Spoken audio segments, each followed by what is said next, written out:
Мындай үстү гана сүрүлүшү мүмкүн. Алай районундагы Чакмак айылында 4 январ күнү жер көчкүсү байкалган. 16:30 чамасында катталган 3000 метр куб көчкүдөн жергиликтүү тургундар бактыга жараша жабыркаган жок. Өзгөчө кырдаалдар министрлигинен кабарлашкандай, жер көчкү үйлөргө 130 метр жетпей токтогон. Таракан турак болуп таш кулаган, эскесак кулаптыр. Басылып калды, жатты. Бу жерде жакыныраак райондон жер бер десе, чүйдөн, немеден, оштон жер берип үй салса 6 сотке 4 үй бүлөбүз. Ошондо эч канчага жер батпайбыз ошого 4 үйдөн.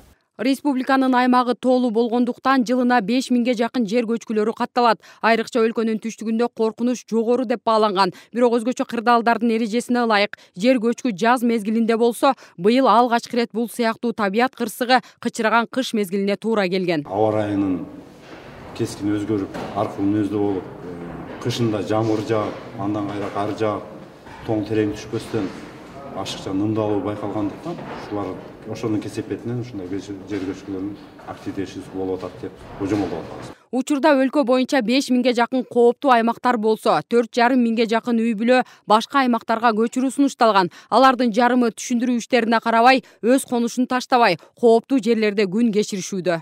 Анткени биздин элдин жашоо шарты тоо менен байланышкан, мал чарба менен байланышкан, ошо ата журту менен байланышкан ушундай аспекттердин негизинде кайра барып жашап алып атышат, бирок баары бир аларды биз көчүрүп жатабыз.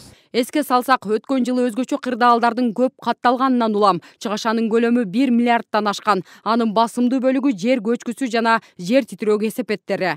Бегимай Асанова, Кымбатбек Абдисамат уулу, Ынтымак.